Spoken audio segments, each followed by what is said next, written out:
and welcome to Dance UK's The Future, New Ideas and New Inspirations, which is the UK's first ever industry-led dance conference. We're streaming here live from the Place Theatre in London, and my name is Sarah. I'm Laura, and we're your hosts for the live streaming of tonight's celebrations. Now, we'll talk in a little bit about what Dance UK has in store for you this evening, but first let's talk about why we are here. Good idea. So, the future, new ideas, new inspiration, and this weekend promises deliver just that. We have 120 speakers, some outstanding performances, and dance artists from all styles coming together across 8 London venues. Yeah, so never before has such diverse voices representing every facet of the dance industry been brought together like this. But of course it is. It's Dance UK, and that's what they're all about. They champion everything dance.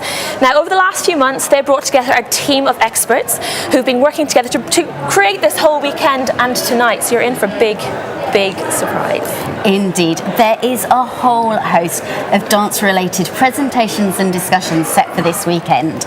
Now, each day has a specific focus to look into the latest industry ideas and to create a healthy artistic debate. So we have Power Hours. Power Hours. They are going to be a collection of TED-style talks from some of the industry's movers and shakers. Right, so let's just have a look at how the weekend's going to run. So Friday, we'll be based here at the Place, and the theme of the day is A Brave New Future, looking at the wider world in dance. We'll be looking at dance and education, whilst also looking at dance within the digital world. Now, while that's all happening at the Place, there'll also be stuff happening down at the City Hall in London. We'll be looking at different funding opportunities for dance. Also, we'll be looking at philanthropy and Dance UK's Agile fundraising program. Now that's going to culminate in what I'm quite excited about, actually. It's a Dragon's Den style pitch where candidates are going to be fighting out for £1,500 worth of funding. I don't know how I'll be able to handle it. I'm really excited. I bet they're nervous. I bet they're nervous, but it's going to be great. An excellent fighting and dance is good.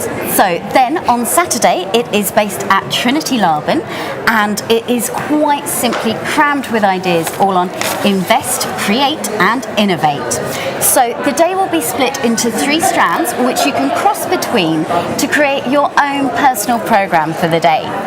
We have the first strand is the National Dance Network. They have programmed a day looking at the life cycle of a dance work, from the beginning, the artistic idea, all the way through to touring production. Then, strand 2, we have Dance UK's Healthier Dancer programme, which is part of the National Institute for Dance Medicine and Science. Now, they have brought together a whopping 26 leading experts to talk all about issues with dancers' health and well-being. Then, last but not least, the third strand, we have, it is specifically for dancers and choreographers, looking at burning issues such as dancers' pay. Yes, about time. Also career transitioning. Awesome. So that's all just on one day. That's just Saturday. But on Sunday, we'll be hosted by Sadler's Wells and the National Youth Dance Company. And the buzz on the day is about emerging artists. We'll be looking at training, creativity, choreography. We'll be taking inspiration from around the world in different programs that are used to train young dancers. So it's a real focus on young people and how we're training them up. And it's going to be really exciting. I'm really excited about that. Definitely. Now, with all that talking, it could be easy to lose sight of why we're here, which is dance. It is dance. Absolutely. Yes. So, with that in mind, there are also some superb dance performances programmed. And there's so much. We can't tell you everything that's happening this weekend, but what you can do is go to the Dance UK website, which is danceuk.org, and from there you can download a programme with all the details of this epic weekend. Now, if anything we've said has tickled your fancy and you fancy coming down to be here with us, all tickets online are now sold, but you can get tickets on the door. Unfortunately, tickets for tomorrow morning have sold out, but if you come down around 1 p.m, you can get tickets for Friday. There's tickets left for Saturday and Sunday. Just head down to the venue, so that's to Laban around 9 a.m. and to Sadler's Wells on Sunday at 9 a.m. There'll be tickets left on the door. Absolutely. Come on down and join us. Yeah! But But don't worry, if you can't make it here, then we will be here live streaming a selection of the presentations and debates. That will be on Art Streaming TV. It will also be on the Dance UK TV, as well as the host venue's websites. So you can sit back and enjoy from the luxury of your own home. And I mean, obviously, Dance UK, they can't stream everything. So don't worry, they will be obviously, well, not obviously, but they're going to be filming some extra sessions, and they'll be on Dance UK TV's website in a few weeks' time. Absolutely. Yeah. Also, if you want to know where and when the things are going to be streamed, if you check out page 15 of the programme, brilliant, all the information is there.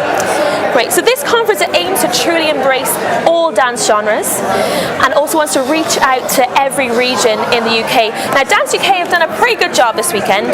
I'm not sure they can do so much more, so now it's down to you guys at home to send in your thoughts to us. And how can they do that, Laura? Absolutely. Get in touch with us. We really want to hear. You can get onto Twitter and use the hashtag DUKFuture, or go on Facebook and post on the Dance UK's page there, or drop us an email, info@danceuk.org. That's quite old school, isn't it? Old school email. I know. So now it's so important that you do that.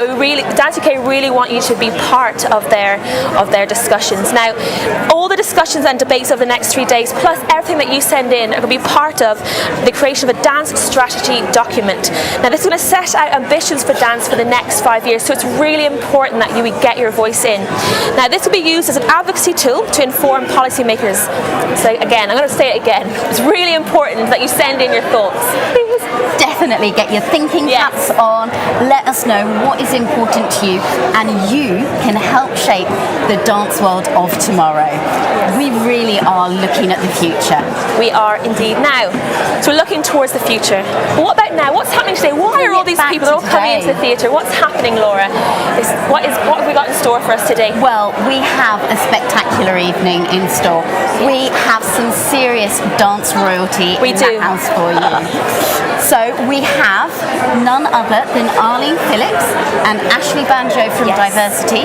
They are going to be comparing this evening. Then we have some keynote speeches. We have one from Sir Peter Bazalgette, the chair of Arts Council England. We have the exceptionally talented Dame Gillian Lynn, who has been inspiring dance artists for generations. Then a special treat. We are honoured to have the educationalist and arts champion, Sir Ken Robinson. He's recorded a speech for you live in LA, where he lives, and we are sharing that with you tonight. Awesome. Now, what makes this evening even more important is that it marks the merger between Dance UK, the Association of Dance of the African Diaspora, National Dance Teachers Association, and Youth Dance England, who are joining forces to pool their expertise and create a unified go-to industry body. It's really exciting. Yeah. Excellent. And then but actually afterwards we're going to be speaking to three of the directors and chairs of those organisations after to find out what it really means to them. So do tune in after the show. Absolutely. But back to this evening, the performance. We have lined up some super stuff. We have adding a bit of sparkle to this evening. Yes. We have Christina Rianoff and Robin Windsor from Strictly Come Dancing. They'll be strutting their stuff, doing an American smooth. Amazing. Then we also have Verve, the postgraduate company from the Northern School of Contemporary Dance, and they will be performing Ocean.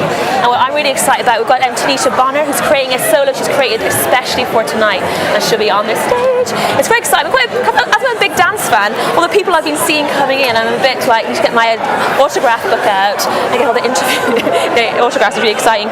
So it sounds like Dance UK have pretty much put on one of the best shows ever in dance, and you're about to experience that because it's going to be an epic weekend. It deserves an epic beginning, but we need you to get tweeting in. I want to know what your thoughts are of tonight, or things that you want them to talk about during the weekend.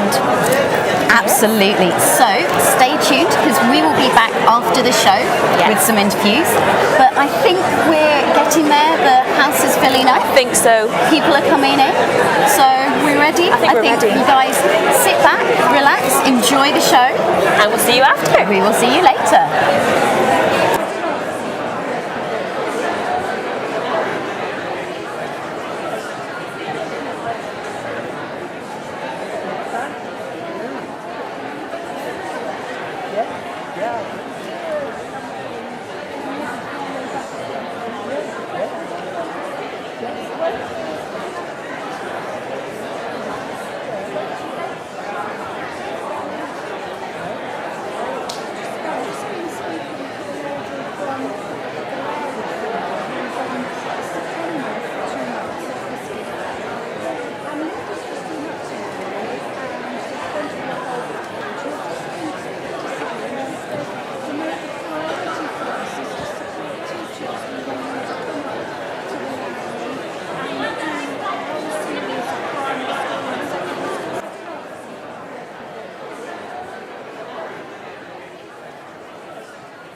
present, baby, to myself.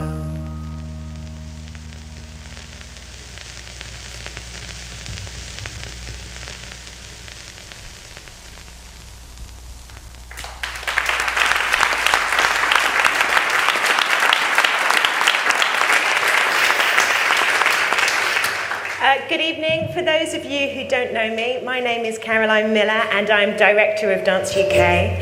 And this is Farouk Chowdhury,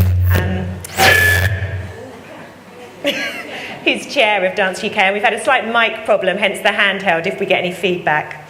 It gives me great pleasure to welcome you to the conference for the next 3 days, The Future, New Ideas, New Inspirations. Tonight we're at the Place in London and we're joined by a live audience, and you're from all across the dance world, and also by an online audience who are watching via live streaming from across the UK and internationally.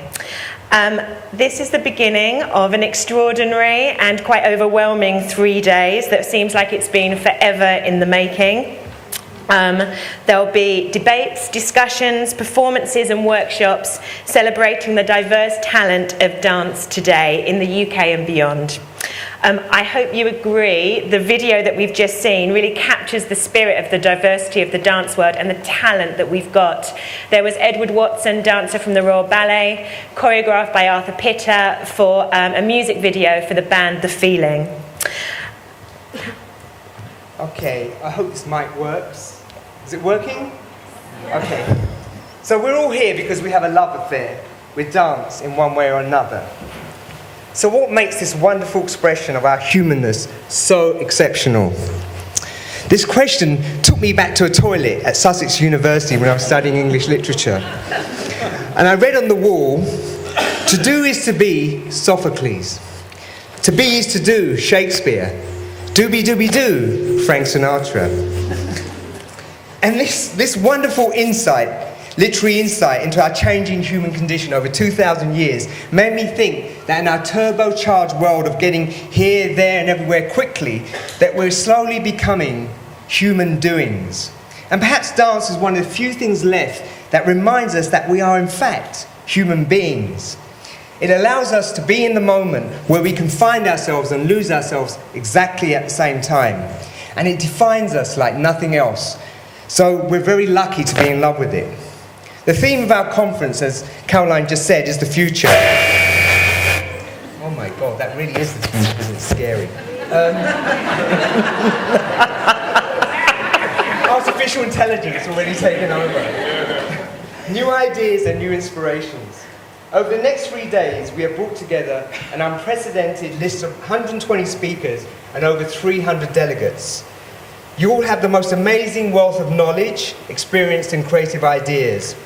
We want to harness all of that expertise to capture your discussions and ideas to create a new 5-year strategy for dance. Together, I truly believe that we can make a better future and continue this love affair in ways that we never imagined. I just want to say something. When I wrote this speech, there were actually 300 delegates, but when we put the delegate list together last night for the 3 days, including speakers and people coming in for the art form sessions, there's over 620 people attending over the next 3 days, so it's going to be pretty crazy. So tonight's celebration comes at the end of a huge amount of investment in this mammoth conference, and it wouldn't have been possible without the support of our venue partners and our conference sponsor, who's Gordon & Co., who are in the audience today. And they've been Dance UK's insurance partners for a long time, and they provide specialist public liability insurance for dance artists. And this evening, I really want to thank Stretchworks, who are sponsoring tonight's reception. And again, they sum up the ethos of this conference and dance artists who are multi-talented and come up with new business models. So Alison Evans created Stretchworks, and she was a dancer herself and is a great example of an artist who's used her skills and initiatives to develop a new business. She's created an exercise program that's delivered in sports and health facilities across the country, and it's endorsed by athletes, medical practitioners and the dance world. And Alison is now expanding Stretch Works to recruit dancers who wish to retrain to deliver her classes. And she's here tonight if you want to talk to her. Finally, I just want to thank the amazing Dance UK team who's completely pulled the stops out for this conference, Assis Carrero, who helped us, stepped in September to help us pull it off, and the production team led by Simon McCall and the technical team at the place who really have worked round the clock to get us on the stage tonight. Okay, so this evening...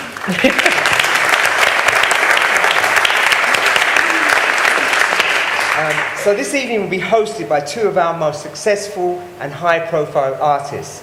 And I'm so pleased to introduce choreographer, director and television presenter Arlene Phillips and Ashley Banjo of Diversity and Sky's TV Got to Dance.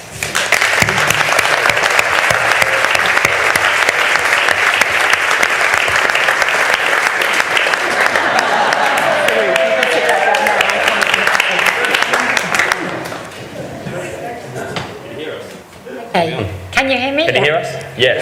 Okay. Right. Thank you, Farouk.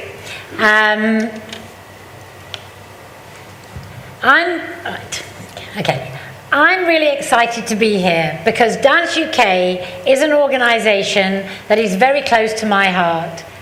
And I totally agree that if we unite together, the future for dance will go from strength to strength. That is why I was so excited to hear the announcement that Dance UK is coming together with 3 other national dance organisations to create a stronger, united industry.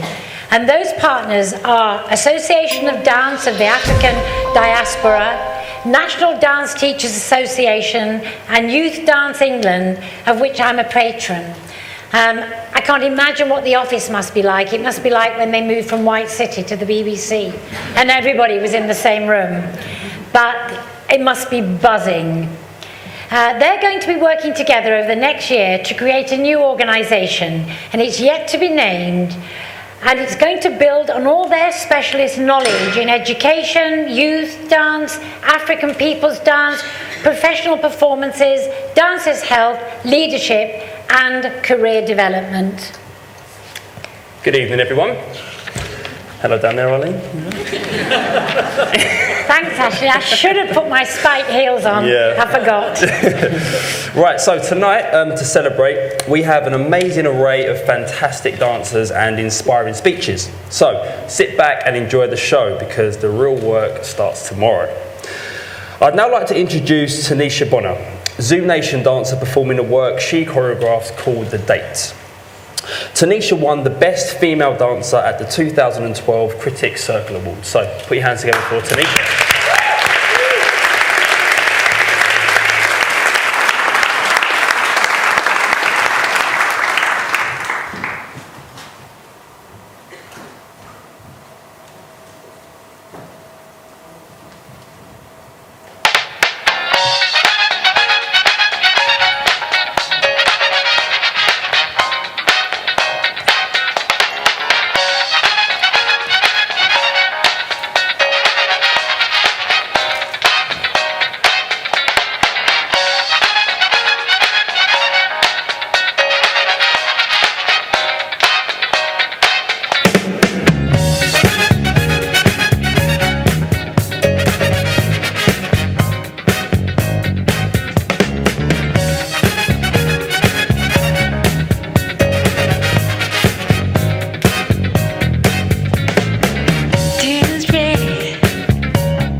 Take my love for granted.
incredible. Thank you, Tanisha. So, during tonight and over the weekend, please do get involved and tweet your ideas and feedback to #DUKFuture. Right, dance doesn't just sit on stage. My career has been transformed by the opportunity to perform on television. And all the opportunities that TV talent programs have given to showcase the best young dancers has been amazing. So, we are delighted that our first speech is by Sir Peter Bazalgette, Chair of Arts Council England and also a very successful TV producer. Peter is a big champion of dance. He once shared that very little happens in life without choreography. So, Sir Peter.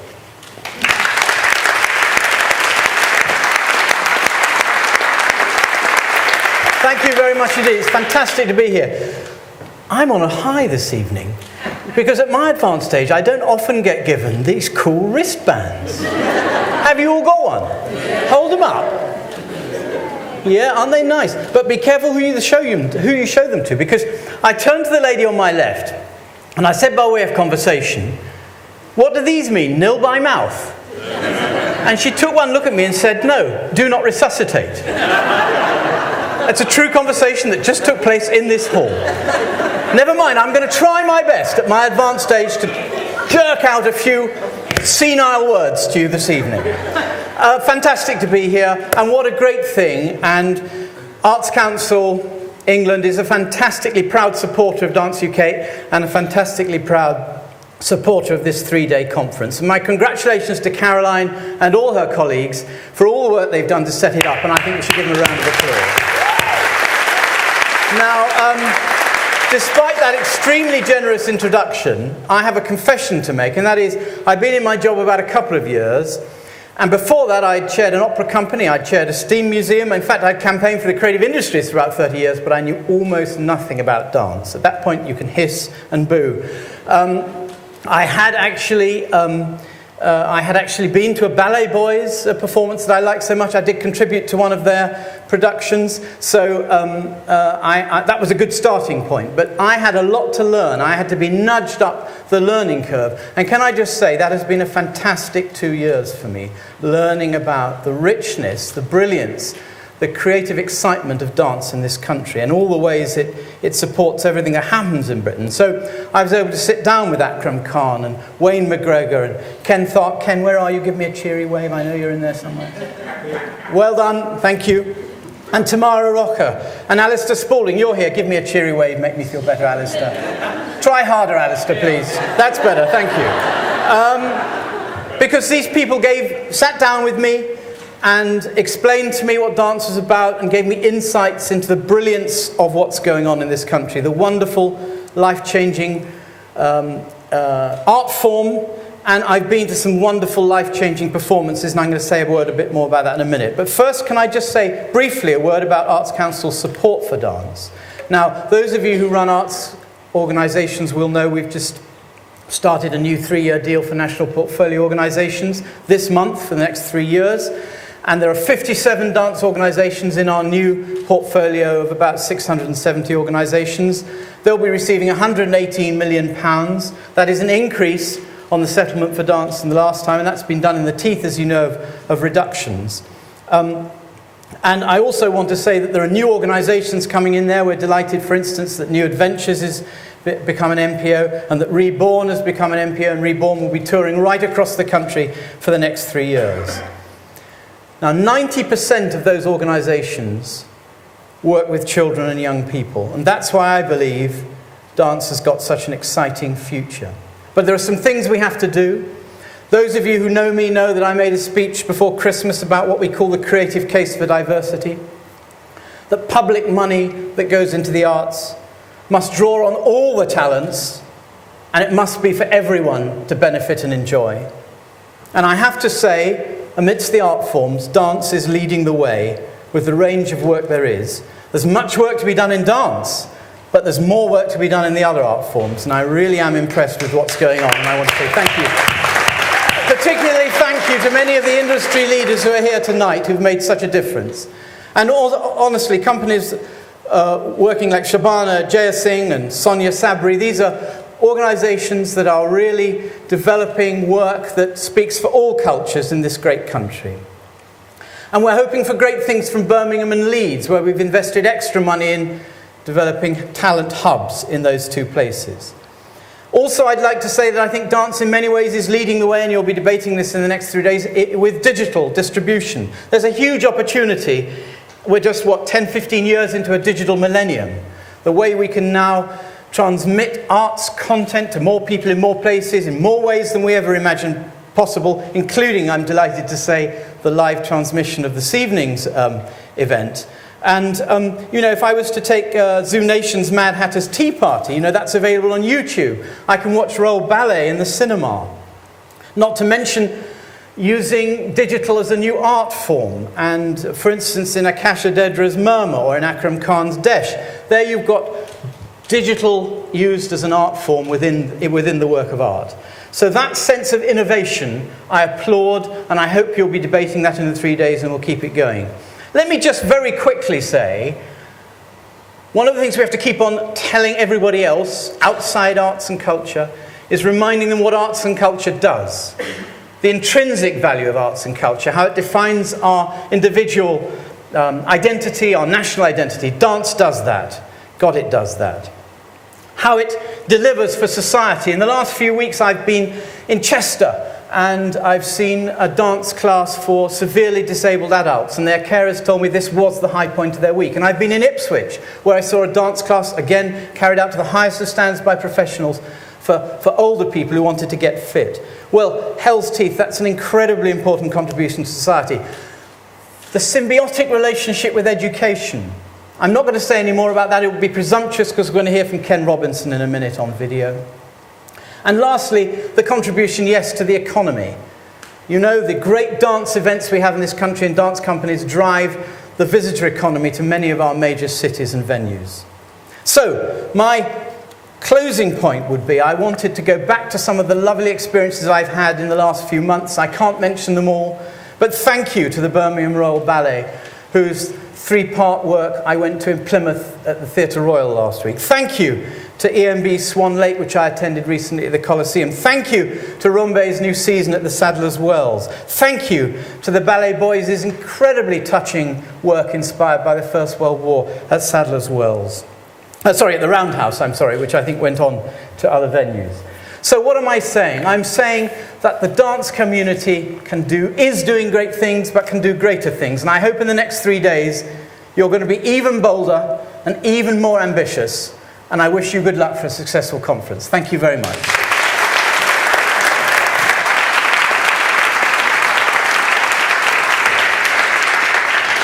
Thank you, Sir Peter, for that very inspiring speech. We can't talk about dance in the UK without acknowledging the enormous impact of BBC's Strictly Come Dancing. It's attracted millions of new audiences to dance. And not only has it encouraged hundreds of thousands of people to learn to dance, but showcased some fantastic professional dancers from around the world. Tonight, I'm very pleased to introduce my friends, star dancers from Strictly, Ipswich-born Robin Windsor and his Russian partner Kristina Rianov, and they're going to be dancing an American Smooth.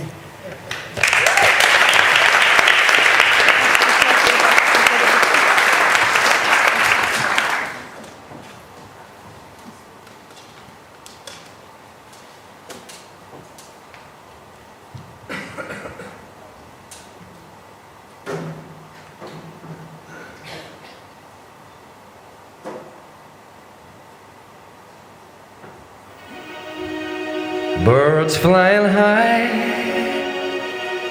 you know how I feel. Sun in the sky, you know how I feel. Breeze drifting on by, you know how I feel. It's a new dawn, it's a new day, it's a new life for me. And I'm feeling good.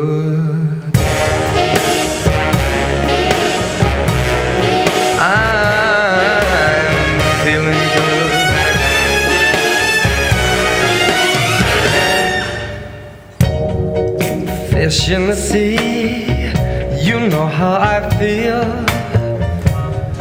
River running free, you know how I feel.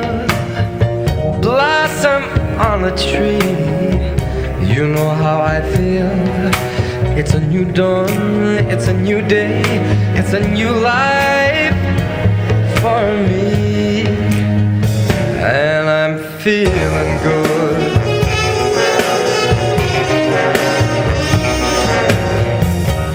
Dragonfly out in the sun, you know what I mean, don't you know?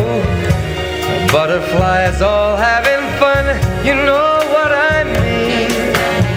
Sleep in peace when day is done, that's what I mean. And this whole world is a new world and a bold world for me.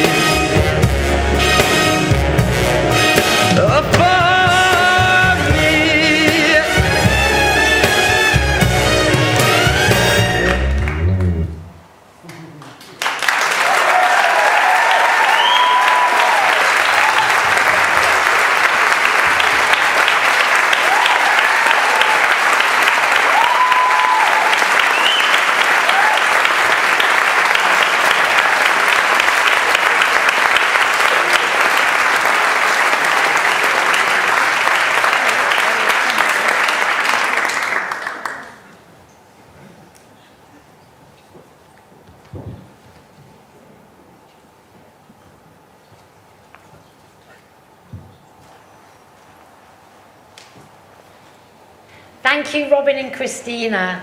That was really fantastic. And for all the dancers in the audience, I don't know if you noticed, but Christina has got divine feet. She works on point in her bare feet to strengthen them, and they are amazing.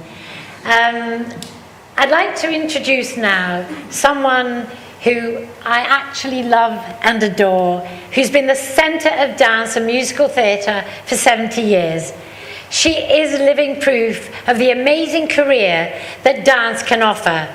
Not only was she a leading dancer in Sadler's Wells Ballet at Covent Garden, she's an all-encompassing creative force, an all-round performer and maker of many ballets, a director and choreographer of numerous shows, including the mega ones, Cats and Phantom of the Opera, and a BAFTA award-winning TV director.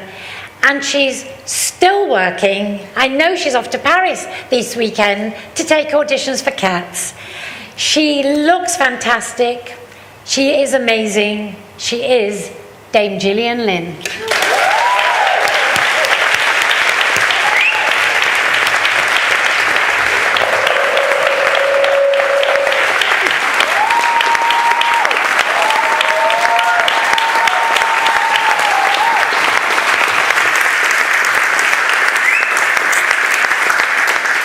Well, my gosh, not easy to follow that, eh? Wasn't it beautiful?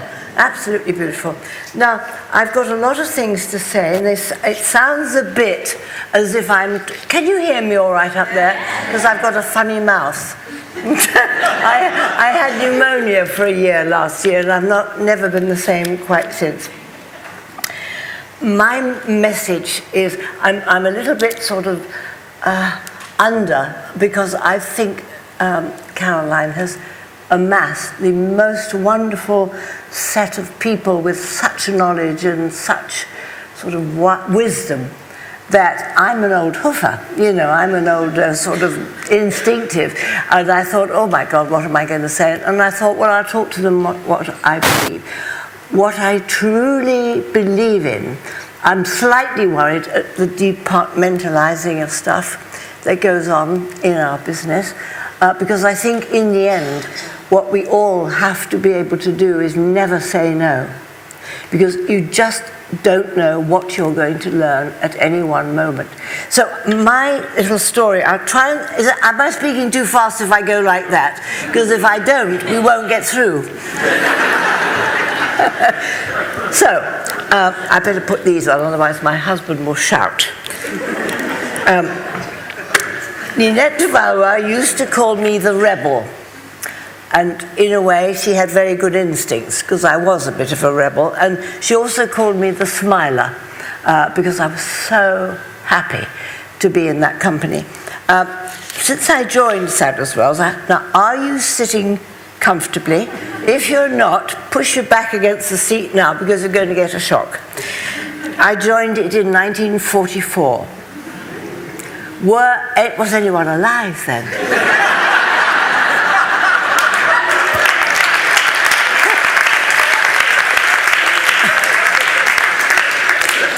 Anyway, that's when I joined, and I haven't stopped since. It's so maddening. Obviously, you know, I had such a passion for dance from the age of 8, which was through my mum, who was very disciplined and got me at it. Where did discipline go? It's gone with the handkerchief. Those two things have gone out of life. Anyway,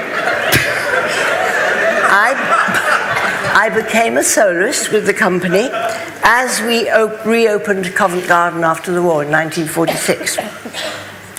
And it became the Royal Ballet after I left.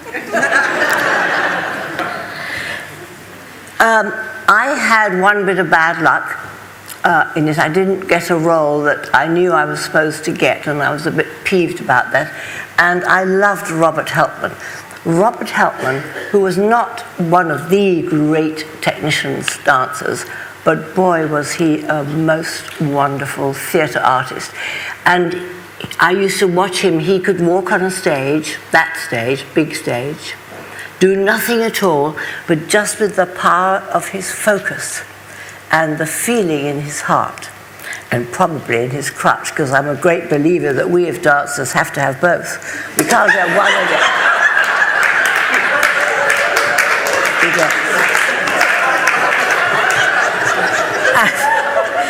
And he said to me, Lynn, you've had a bit of bad luck, but I want you to go to the Palladium. And I said, what? And he said, well, they want a little dancing star. And I've said it's got to be you. So I said, all right, and I went off to the Palladium. Everybody looked down on me. They thought I had sold out. You know, they thought it was common to go to the Palladium, whereas I actually learned more about theatre there than I did at Covent Garden, talking about theatre and how to make it and how to survive it and all that. I left in 51, and I went to the Palladium for over 3 years as a special classical act. I always danced on point, always danced classically then, and because that went well, they started building ballets around me to end the first half with a great big bang, so their big star names, which mostly had come from America, could start with a comfy beginning in Act 2. Everything I danced there was the classical technique, as I said, and I felt very proud because I was following in the footsteps of Adeline Genet and Anna Pavlova. Now, is anybody alive here who knows who I'm talking about? I'm so glad. Did you know they danced in Variety? Good, isn't it? And also Ninette de Valva and Fred Ashton, the genius, they both danced in review. So I began to feel it wasn't so, you know, to go to the Palladium. I thought, all right, hold my hand up. During my 3 years there, I squeezed in a film with Errol Flynn, which was terrible. I was so bad looking. I don't know why they chose me. And when I rang my dad to say, Daddy, I've got the role, there was a terrible pause, and he said, did they do a test? No, I said, well, actually, no, they didn't. And he said, I hope they know what they're doing. My own dad. Anyway, as it was opposite Errol, I had to act. He taught me to act, not a bad teacher. And they knew I was a good dancer, and they must have thought, well, we'll get a bit more for our money. So as we've got her, we might as well put 2 dances in the film. And I was so naive, it didn't occur to me to say, and who are you going to get to choreograph them? So I said, oh, yes, all right, yes, I'll do that. I've never done anything like that. But I just like a good pianist. to work it out with. So that was a very sort of funny beginning. I wasn't one of those people who dream of being a choreographer. It came entirely by mistake. I'm leaving an awful lot out because we'll be here all night, and I know that we've got much better things than me. I've got to get on. I made some ballets after that film for small companies, and I went back to performing with our beloved John Cranko, who'd already done Cranks and did a new review called New Cranks, and I performed opposite Bernard Cribbins in that. And so John was also one of the, like me, who believes you shouldn't say no, you should just leap and do everything.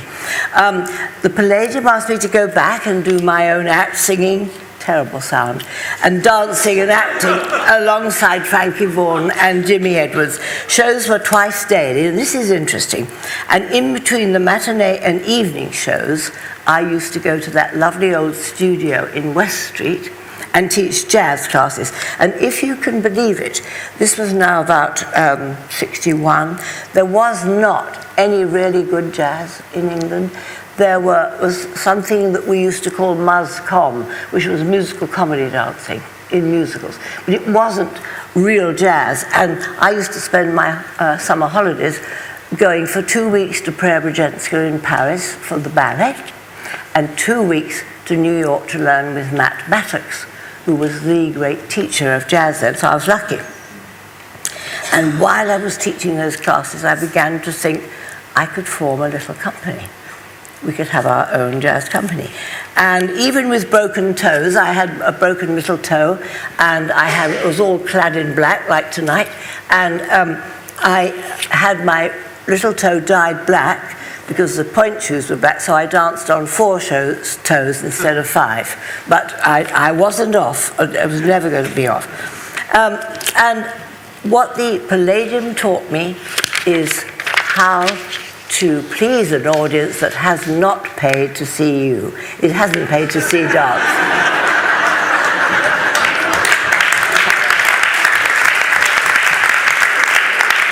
But I learned how to hold the buggers. I thought, well, I'll get you there. And I learned that. And it was very useful just recently putting cats back in there, you know, after a long time, because I knew we had to strengthen certain things, and that was because of my time there. And then Dudley Moore and I were asked to make a jazz ballet for Elizabeth West. Anyone remember Elizabeth West? She was a lovely, lovely woman who had a thing called the Western Ballet, a small ballet company. I think our little show, which was called Collage, with wondrous music by Dudley Moore, really wonderful music. And 11 kids I found, and my choreography. And I even had to play the lead in it because we had no money left at all for that. In fact, my last 5 I went on buying trousers for the boys so they didn't look like assholes in tights in jazz. I wanted them to look wonderful, and they did. We were a success. We were an amazing success. I mean, we didn't even think we could open, let alone be a success. And the show was comprised of classical work, jazz, modern, as we called it then, and words. And it was the first one of that type in England, and we were very proud of it. Now, this extraordinary event led to 3 movies and staging my first, I hadn't been a choreographer, you know, suddenly I was a performer, I was Jilly, the hard work horse who would never say no, and then suddenly I was the choreographer. It was extraordinary. And it also led to my first Broadway show, and in fact the song that our darlings have just danced to, Bird Flying High, You Know How I Feel, that was in my first Broadway show, The Roar of the Grease Paint, and so I was the first person in the world to stage that song as a song. It was sung by a wonderful black singer who had a broken heart. But it was amazing for me to hear that, and I thought, did some good. And then I did a musical, the first working class musical in this country, called The Match Girls. and then another one called Love on the Dole, written by, which you must all have known, but written by Walter Greenwood, wonderful writer. This led to more films, more shows, working for the BBC as every kind of performer and choreographer, and staging 4 plays for the RSC. And that led to the Muppet shows. You can see why I said this is a weird story, but you can also see why I never said no to anything. And Jim Henson, who was the brilliant man who invented the Muppets, taught me more about how to shoot television and all sorts of things like that than I could ever have dreamed of. Just while I've got to this point, I don't know how, because I can't see how many choreographers there are in this room, but one thing I did learn at that time, I then did a big movie called Half a Sixpence with Tommy Steele. And I spent 3 months looking for the best dancers I could find in England who were not in ballet companies. And I found 36 wonderful people. And they were not fools. They thought, this is special, this film. It's got Hollywood money and all that. So they put their money up, bless their darling hearts. It wasn't anything big. It was £12 a week. The company would not pay it. They said, no, that's too much. Sack them. Get rid of them, Ginny, and start auditioning again. So I put my own job on the line and said, I spent 3 months finding these people. You won't find anything better.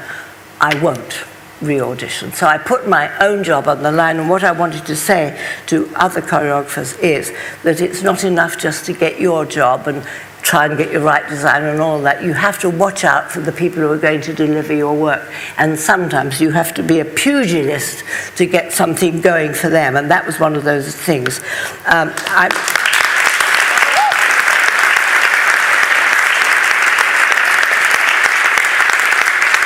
I think it's important to say that because everything's got so spread, and we're now stuck with reality television, which I'm not mad about, but anyway, that's because I'm ancient. It's my husband likes it, and I don't.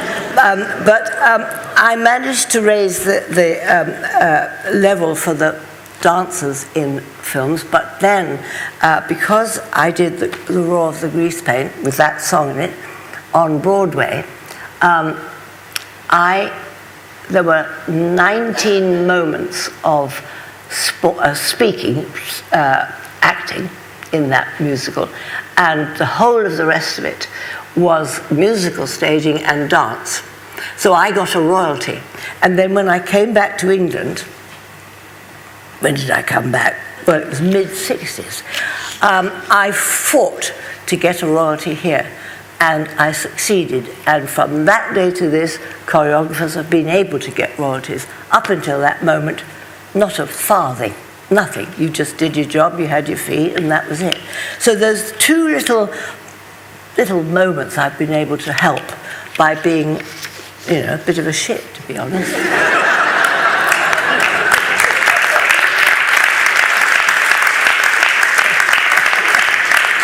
Now, I was staging the Yeoman of the Guard at the Tower of London. And not in a cell, mostly in the moat. And one day, this very small, very bubbly man came and said, would you come and stage my next musical? And it was my first meeting with Cameron Mackintosh. So I went and did the card for him with Jim Dale. That was exciting. And that led to all sorts of things, and we staged everything that we could lay our hands on, really. And then he introduced me to Andrew Lloyd Webber, and I had been quietly bettering his performance of Oklahoma, which he put on, and he didn't like what the Americans had done with it. So he said, would I go and try and improve it? And I said, no, I can't do that. And he said, yes, you can. Anyway, I sort of was worn down, went to do my best with it. And he rang me up one day, and I'd married Peter by now, and he said, you're getting on the 3:45 train to Newbury and I'm sending a book round to the stage door. You must read it on the train. And I said, no, I'm not going to do that. I haven't finished my work here, and I'd love to see my husband, because we've only just got married. And there was a row, and of course I lost. So off I went, and there was, on the station, Andrew Lloyd Webber, who drove me to his lovely house in the country, poured me some white wine, and played me Cats. And I'd read T.S. Eliot's wonderful poems by then, so I could hear how marvellous the music was to interpret the poems. And it was, well, it was the start of all sorts of things. And it led to, and it ran, we took it to Broadway, and it ran for 18 and a half years. And it started a friendship with those two men. And then I did Phantom, and that's running in both capitals, still in New York, still here. So, you know, you can see how up to now all these different things I've done were very useful. And the next thing that happened was David Rose, who used to run the drama department of the BBC, sent for me and said, 2 of our best writers have asked for you to direct their next television. I've read it, it's very good. It's a crime musical. And he looked at me peculiarly, like, why you? And I thought that myself. I thought, why me? How incredible. And he said, can you do it? And I thought, of course I can. Yes, I said, I can. And that started my whole television life. Through the 80s, I had to put Cats on everywhere, Phantom on everywhere, and was directing television for the BBC. And so it was an incredible time. I even won a BAFTA and an American award for the BBC. So I've now got to the point of all this. Never say no to anything, because I would never have been able to do those musicals or half of the stuff that I have been able to do if I hadn't acted, been in the ballet, always gone to class. I've never not gone to class. Even at 89, I get up and lie on the floor and do a long workout every morning. So this is my telling you, never say no to anything, and you leap off the diving board, the high diving board, and you try whatever is asked of you, because even if you're bad, you'll learn something. If you're good, you'll make a massive and happy discovery. And if you're good, it opens up. I mean, how have I managed to go on until I'm 89? It doesn't make sense, does it? And it's merely because I've done so many things, I haven't had time to die.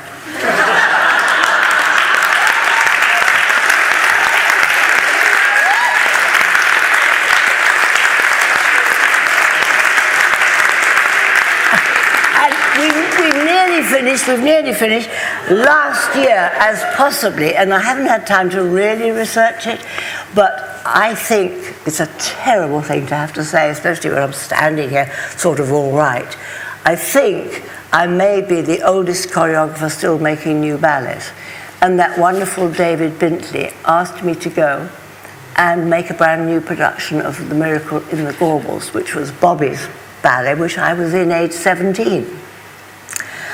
And it was only myself, Julia Farron, Pauline Claydon, and Henry Danton left alive. None of us could remember a single step. So I thought, well, it's lovely. I didn't want to do Bobby's work anyway, much as I loved him, but I didn't. I wanted to do my own, so I made a brand new production. And so I returned to my first love, the ballet, and it proves my maxim, which is energy breeds energy, and age really doesn't have a lot to do with output. Now, I've just got one other thing to say, and I'm very naughty to be doing this, so I haven't told Caroline, haven't had a minute. I see how you want to get things working better for youngsters. I happen to love teaching little ones. I think the important thing is that about 12 choreographers or teachers who have a bit of a name so that people would come, agreed to teach a special class to classes of youngsters that we get together once every 6 weeks. That would be our commitment. And because it's a chance to get into the soul. And it's the soul that stops you saying no. It's the soul that Bobby used when he got hold of that theatre and just changed the air. He changed the air, so people who were sitting like that were suddenly up there and feeling wonderful. And I think we can start teaching that to tiny ones. And so I'm hoping Caroline will let me talk to her about this, and I'm hoping Arlene and all sorts of friends of mine will all join up, and we'll go and try that. I've finished.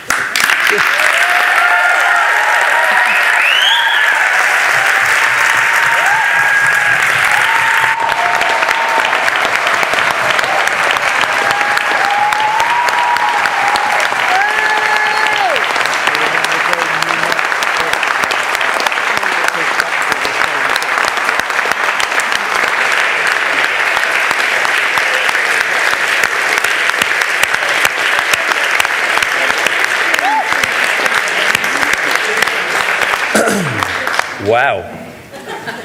Never say no. What an incredible story and what an inspiration. Thank you so much for your wise words. Really inspiring. So, there are talented dancers and companies all over the UK. Tonight we are featuring some of the best from Wales. Chris Scott and Joseba Yero Izagir, members of the National Dance Company Wales, perform for you an excerpt from acclaimed Swedish choreographer Alexander Ekman's Tuplet.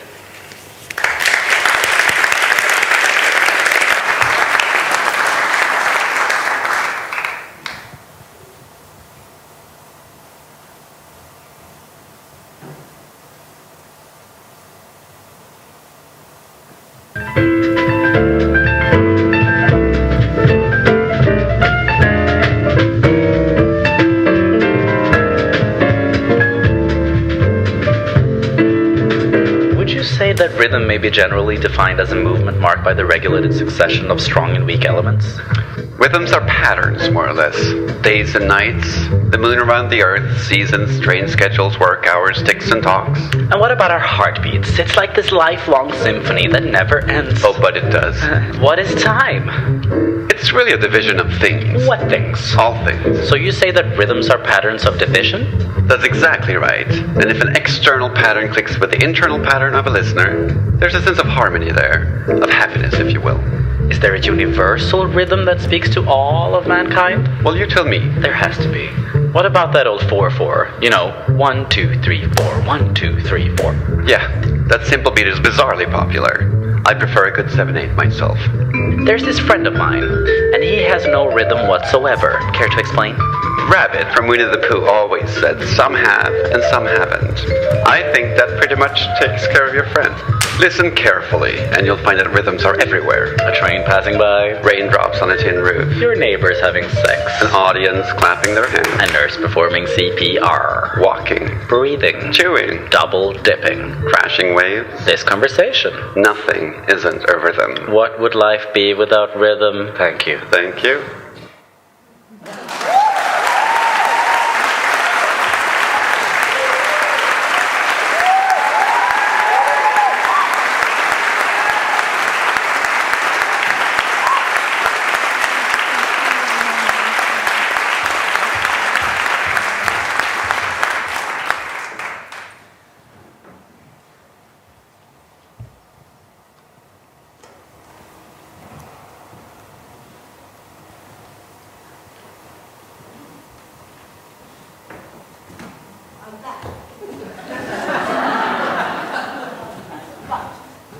Wasn't that lovely? Wasn't it wonderful? It was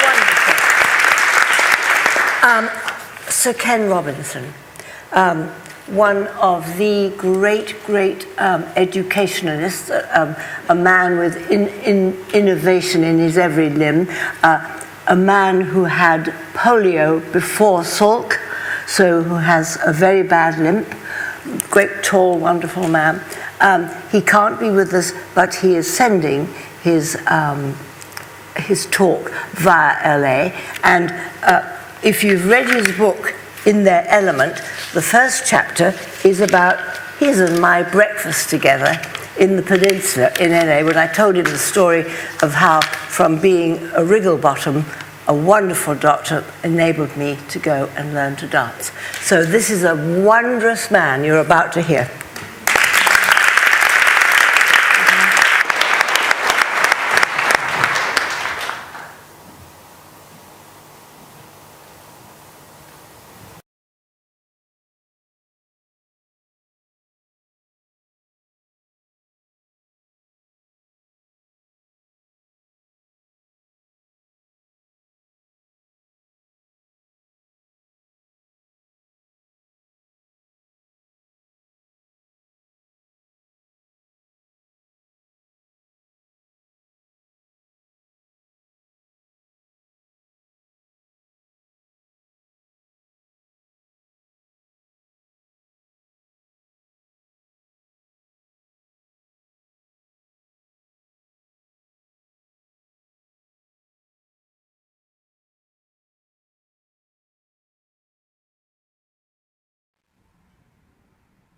Well, hello, and thank you so much for the invitation to be part of this fantastic event.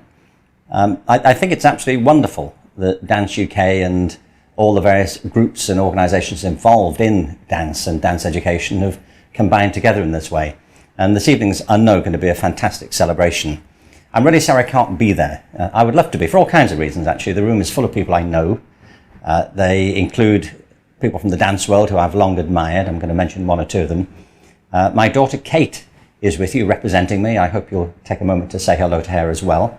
And also I have a strong affinity with the place. I'd like to tell you why in just a moment.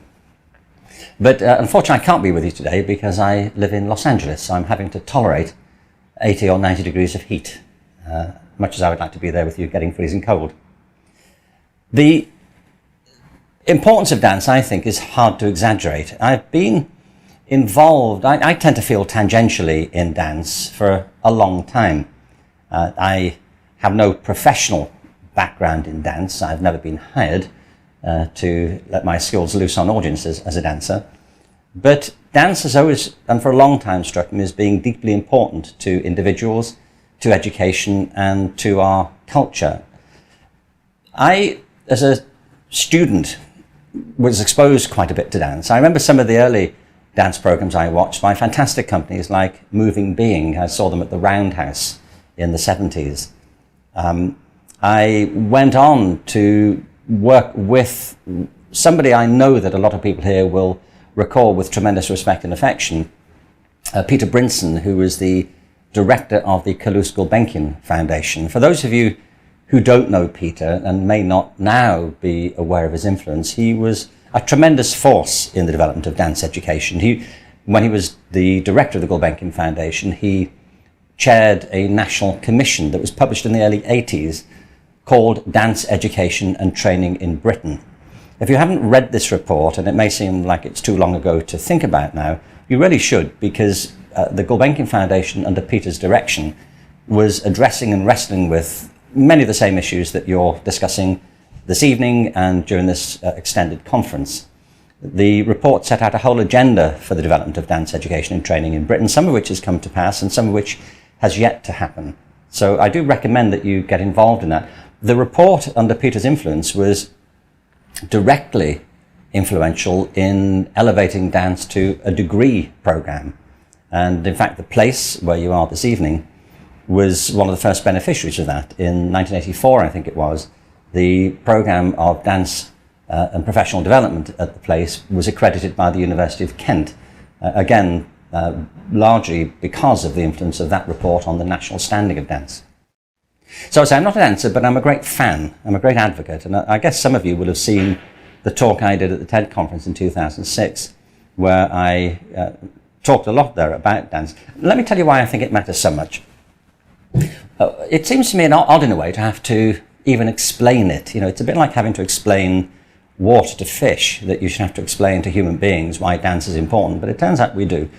One of the reasons we do is because in our public education systems, we've become over time obsessed with a particular conception of intelligence where dance seems to be marginal. There are two reasons why people think dance dance is marginal in schools, mistakenly, but they do. Some people think of education primarily as a preparation for life after school, and particularly for the job market. I've always objected to this on two grounds. One is that children, young people, don't emerge from a chrysalis at the age of 16 or 18. They don't emerge into the world at that age. They're alive right now. It's a mistake to me to think of education as a preparation for something that happens later on, or exclusively that. Of course, education should have an eye to the future, but it has to be preoccupied with the present as well, and the quality of lives that people are living here and now. So to utilitarians, dance and the other arts, by the way, seem to be a bit pointless, because they can't see what kind of a life you would have. Of course, people who think this have never spent any time around the lives and achievements of professional dancers. The fact is, you can have extraordinarily successful lives in and through dance and the other arts. But that's one reason why. The other is that we do have this rather narrow conception of intelligence. It's rooted in a particular view of academic ability. It interests me how people who think they're smart and perceptive often miss things which are standing right in front of their eyes when it comes to think about things like intelligence. I've always believed and argued that intelligence, human intelligence, is multifaceted. It's tremendously diverse. It takes myriad forms. And that's why human culture is so rich and interesting too. I was at a meeting a while ago in Austria, and I was speaking to a senior education administrator there. We were meeting in a castle, and where the education department happened to be housed. And I was talking to him about the diversity of intelligence, and he said, where's the evidence for this? Well, as I say, we're in a 17th century building that was panelled with beautiful oak carvings. There were impressionist paintings on the wall. We were sitting at a beautifully carved oak table. On his desk there was the latest MacBook. There was a high-definition screen on the wall. There were books everywhere, and Mozart was playing in the background. I said, where do you think all this stuff came from? I mean, if you want evidence of the diversity of intelligence, it's right here. If you think intelligence is just the ability to write essays in scholarly journals and to do certain sorts of mathematical calculation, you really miss the great plenitude of human achievement. It's everywhere. There are just reasons why it's not in school in the way that it should be. So dance, for me, has always represented a bigger argument about the nature of human ability, about the diversity of intelligence. And it has other things as well that we have to register. One of them is that life is movement. Life is motion. We are embodied creatures. We're not renting these bodies so that we can have somewhere quiet to think. Human life is embodied. I was very interested recently looking at material on the development of artificial intelligence, and some of the advocates of artificial intelligence argue that it should be possible in the foreseeable future, that doesn't mean the immediate future, but maybe the foreseeable future, to develop machines which will be conscious. Conscious in any proper sense of the term. They would have judgments and values and agency and be responsible for what they do. By the way, I remember as part of this conversation there was a human rights lawyer commenting, and somebody said to this lawyer, well, if machines become conscious, would they have rights? And he said, well, of course they would have rights. And why would we reserve rights to biological intelligence like human beings and not give it to machine intelligence like robots? And he said to do that, I love this, he said, to do that would be fleshism, pure and simple. Well, I had no idea there was fleshism, that it was either pure or simple, but there it is. As things stand, we may also see a point where artificial intelligence merges with humanity. Well, that's a bit way down the track. For the time being, we are embodied creatures. How we think, how we feel, how we perceive the world around us has everything to do with how we think about the world within us. And we see the world as we do because of the bodies that we have, which allow us certain access to perceptions and through which we conceive of the world. And it's something that we can aspire to, or some people can aspire to separate our minds from our bodies, but in reality, they're intimately connected. And the world of dance has always understood that dance isn't separate from our intelligence, it's an expression of intelligence, that we think in all the ways we experience the world. We think visually, we think kinesthetically, and how we think and feel is affected by how embodied we are. From one point of view, dance, as my old supervisor once said, like drama, is as cheap as dirt. It's expressed in every kind of vernacular way. Every sort of movement is a possible source of dance, and we dance informally and we dance along a spectrum to the extremely formal. Some of the most enjoyable times I have had, and Kate will remember this, is with my large family in Liverpool. At every party, every celebration for years now, we've broken out recordings of the Lullaby at Broadway. There's a big tap dance sequence in the middle, and it's a wonderful thing to see hundreds of your relatives all tap dancing along in synchronicity to this old recording. And then at the far end, I remember having an amazing experience at the Mariinsky Theatre watching Swan Lake being performed. So dance covers, like language does, like writing does, a great span from the highly vernacular to the highly refined, from the transactional to the poetic. It expresses the embodiment of human intelligence. It expresses the diversity of human intelligence, and it expresses the community among people. It's through dance and its connections to music that we become most connected very often to the great creative impulses that bring communities together or sometimes drive them apart. I've written the foreword to a book which will be coming out in June called Dance Education Around the World. It's edited by Stephanie Burridge and Charlotte Nielsen. And the book is important, I think, for a couple of reasons. One of them is that it shows that dance isn't always, necessarily, indeed ever, simply frivolous, although of course there are frivolous examples of it, as there is of everything else. But dance isn't just a recreational activity. It's not just a marginal activity to human life. Dance has healing powers deep at the heart of the most conflicted communities, and the book is full of examples of how dance is being used to restore community in war zones, in prisons, in communities which have been deprived of every other sort of nourishment. Dance is not optional or marginal. It's just that some people, because they don't really engage with it, have come to believe that it is. So this movement is important. That's really what I want to say.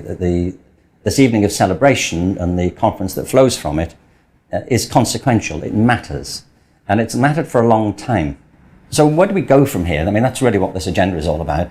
I think as we look forward, we should also look into the past. I generally think that I mention dance education and training in Britain, not because I think it's the last word, but it's a very important set of proposals and propositions. And it's important as we look forward that we don't forget the lessons that we've learned in the past either. It's something that John Dewey once said, that every generation has to rediscover democracy. I think every generation of agitators has to rediscover the principles on which their predecessors have based their work, which got us to this place as well. I was thinking, about the word dance, and I'm not terribly good at these acronyms and acrostics and things of that sort, but it did seem to me that there was a way of highlighting some of the things that Dance UK and all the partner organisations here might embrace, just taking the letters. I mean, one is that dance is about delight, it's about exhilaration, it's about the physical celebration of life, being alive, and the communion with ourselves and with other people. So one of the great missions that we shouldn't lose track of in advocating more for dance is the development and spread of the delight of dance itself.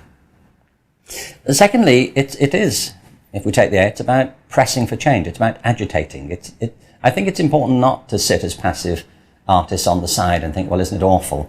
I wish people would only understand. Politicians and policymakers need to be made to understand. They don't understand very often because they haven't paid attention and they don't have the experiences that you've had. So there's a place for being polite in relation to policy. There's a place as well for being more aggressive, for agitating, and I think that's what this movement ought to do. I think we ought to be pressing for change and being unrepentant about the sort of change that we want to see happen. The end for me is about networking. Dance is a great web of practices, of technical practices, of teachers, of artists, of administrators, across all sorts of cultures. And we do now have opportunities with the new technologies to put people in contact in a way that we never had before. That's something quite new. I think there is a worldwide movement here. It's what the book I mentioned addresses, it's what this conference really is an expression of. So networking is very important. There's a collective strength here. The C in dance for me is about collaboration. It's not enough to be in touch. We have to combine forces and we have to make our voices add up to something. And there's a tendency in all arts practices to be a bit more solipsistic than great movements require. And this is an area in which mutual interests are best served by collaboration, not just within dance, but I think with the other arts, and not just the arts, but also with people who are moving in the same general direction for the creative liberation of individuals. And the E in dance, for me now, is education. Educating policymakers, educating funders, educating people who are the gatekeepers of resources, both in terms of time, people, and of money, but also for education in schools. Dance should be foursquare, I believe, and unapologetically central to the education of every child. I was really pleased to be part of a series on BBC Radio 4 earlier in the year called The Educators, and I remember being asked about my TED Talk, where I said that there isn't a system of education in the world that treats dance with the same status as mathematics. Some people think I meant there are no schools who do that. Of course there are schools who do that, but national systems, it's hard to find them. And Sarah, who was interviewing me, said, surely you don't mean that dance is just as important as mathematics? And I said, absolutely I do. Absolutely I do. It should be there in the daily education of every child. We all have bodies, and the importance of developing them sits squarely alongside all the other areas of intellectual and emotional development that we should be attending to in schools. Many of the problems we have in schools of disaffection, disengagement, are precisely to do with the fact that we ignore that we're dealing with embodied creatures and we're ignoring their physical needs and their physical capacities. So there is an agenda here. I think it's important that we engage with it properly, and it's also important that we recognize, I think, this fundamental principle that what we're trying to encourage here is a movement. The thing is, and this is, I think, part of the essential argument, is that life is movement. When we stop moving, we cease to live. Life is simply and essentially movement. Dance is movement. And the movement we're encouraging and participating in is to a different sort of life, to a more balanced, a more fertile, a more vibrant and a more creative life for everybody. By the way, because Caroline Miller is such a harsh organiser and director, I've been limited in these remarks to a few minutes. So I can't go into the detail of how I think these policy changes might come about, but if you're interested, and I know you are, then I have a book coming out in April called Creative Schools, Revolutionising Education from the Ground Up. And I go into some detail there about how this change might come about and the principles on which it might be based. So I wish you well with this. You can count on me as a partner and a supporter. But before I hand this over to the next speaker, I do want to go back to the very beginning and to offer my vote of thanks to Gillian Lynn. I've left her to the end. I've left the best bit to the last. Gillian Lynn has been a tremendous inspiration to me, as she has to all sorts of other people across the world. It was my great pleasure to tell her story in my first TED Talk. I have to say, by the way, that when I gave that first TED Talk in 2006, they didn't put those talks online. It was a private conference. And I was delighted. I mean, they called me a few months later and said, we'd like to put this on the website. Are you okay with that? And I said, absolutely. I talked to my wife, Terry, about it. We both looked at it. I said, what do you think? Think it's all right? She said, yes, it's okay. I wish you'd worn a different shirt. But anyway, it has gone on to be seen by about 300 million people. And one of the reasons it's had such an influence is because of the story of Gillian's own journey in dance. I have to say, it was about 5 years before that Gillian told me the story. So when this thing became an internet kind of phenomenon, I started to worry if I'd remembered the story properly, or indeed if I'd made the whole thing up. So I was really relieved when I saw Gillian a few months later in LA, and she confirmed that in fact it was all true. So that's good, isn't it? So thank you, Gillian. Thank you for your great inspiration to me and to so many other people. Thank you all for being part of this great event this evening and over the next few days. And my very best wishes for all that we will get done through this great movement.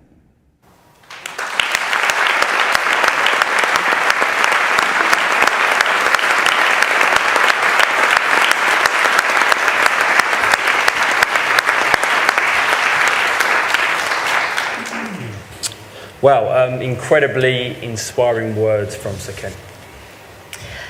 Wow, yes indeed. Doesn't it make you just want to all get your tap shoes on and march down to Downing Street and shout, dance?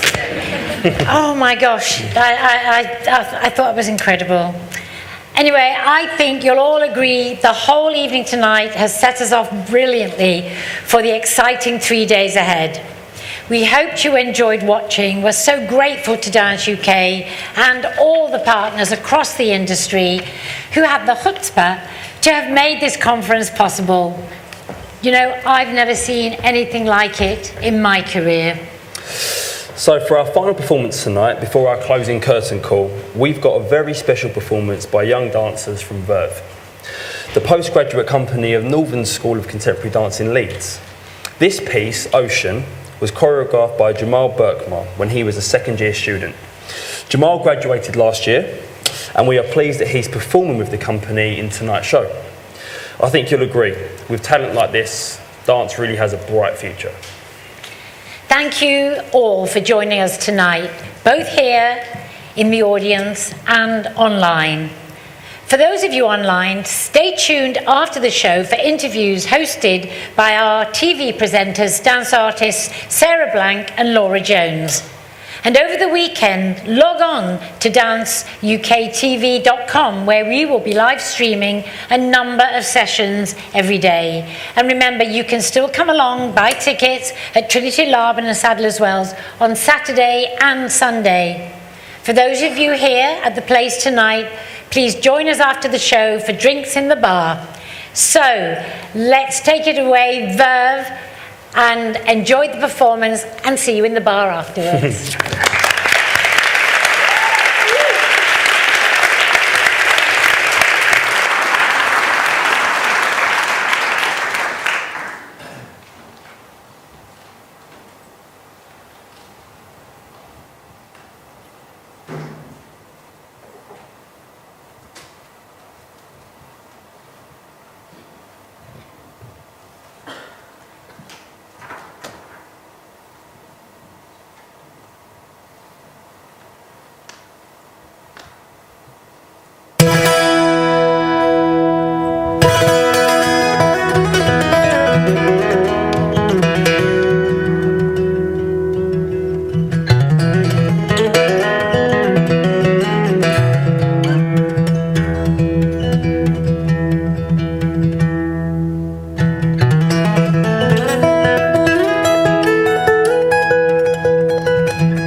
absolutely amazing. These dancers have got to catch a 9:35 train back to Leeds, so please do join us back in the bar. Thank you, all of you. Thank you, Becky. You're amazing, and you're so well as well. Go home, go and rest. Thank you. Yeah, you're right.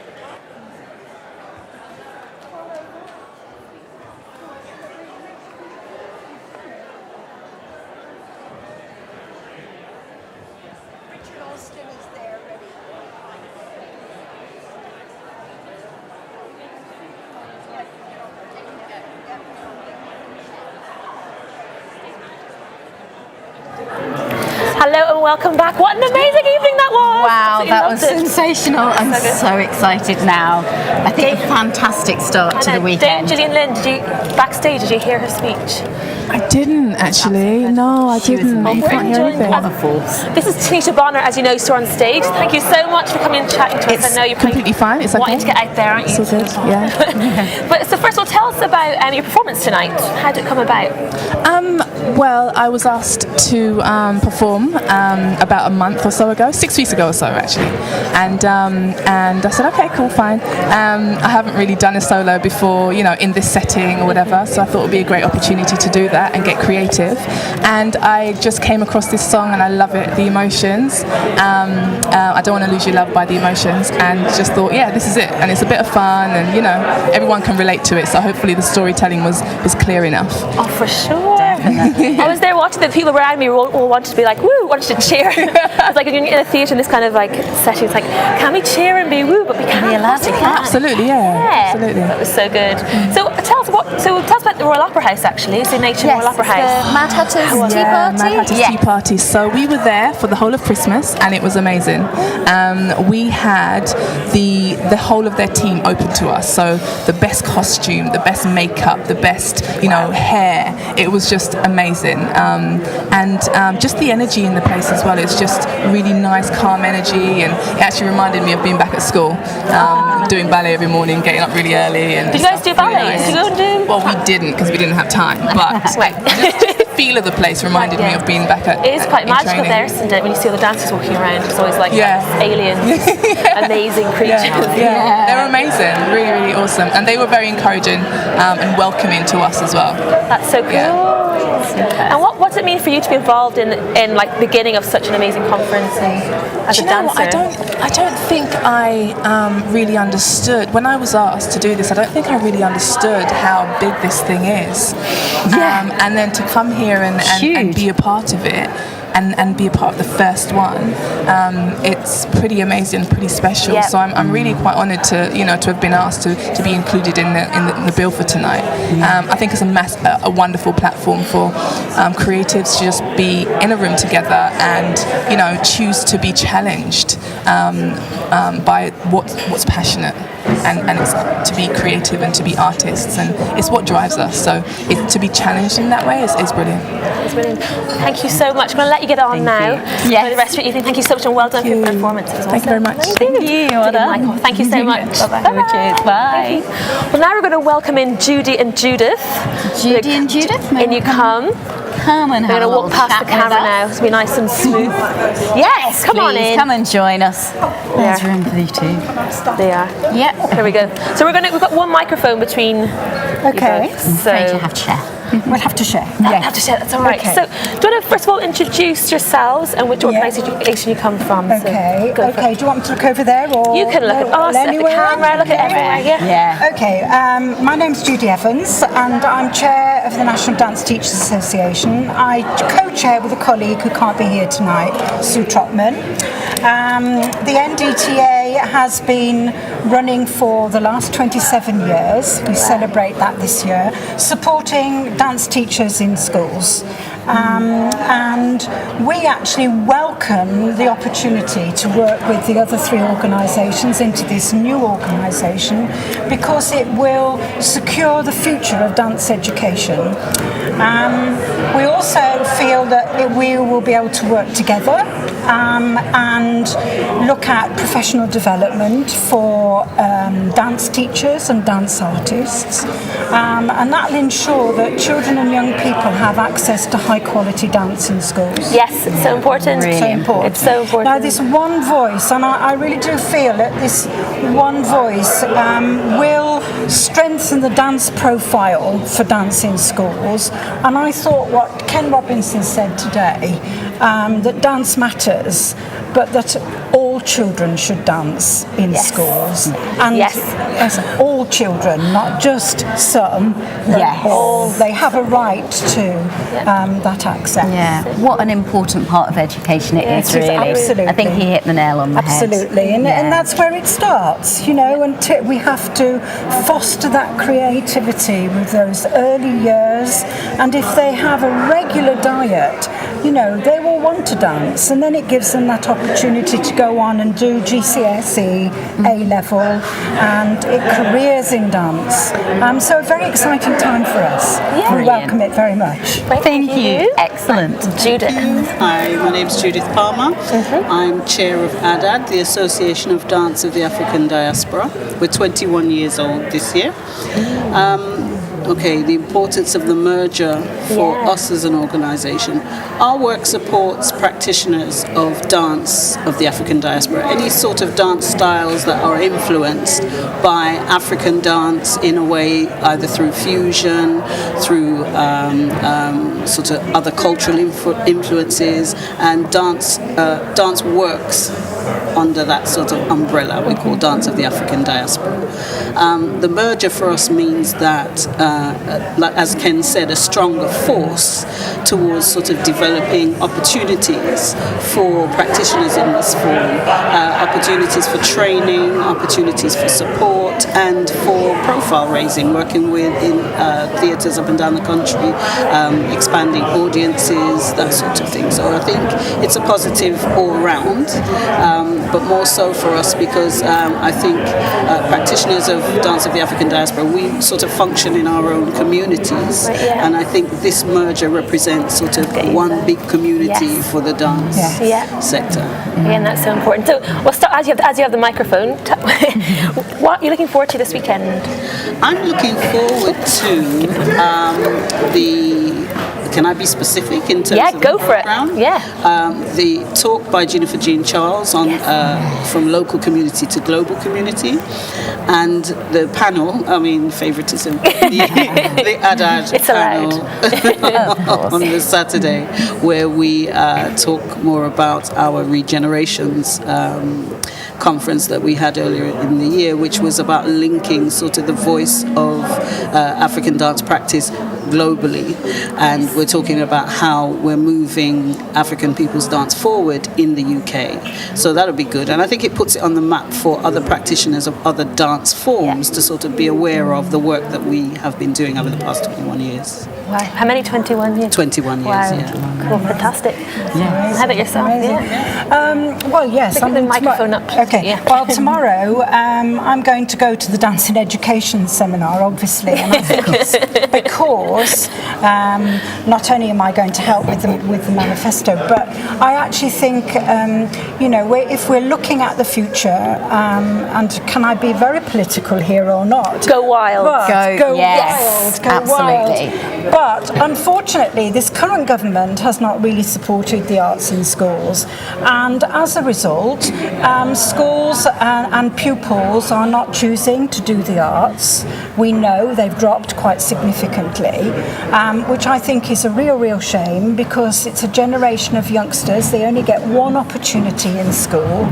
You aren't in school for very long, and as a result, less students have been taking up the arts, and our dance teachers have been losing jobs. And I can give an example of a school that's got 2 dance studios, 3 dance specialists, always had 3 GCSE groups, 2 A-level groups. Now they're down to 1 GCSE group.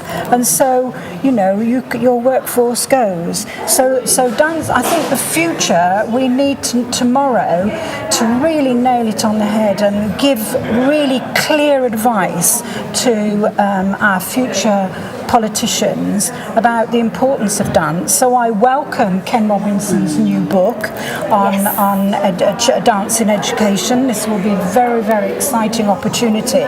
And I had David Henshaw sitting next to me, who was one of the first people to join the National Dance Teachers Association 27 years ago.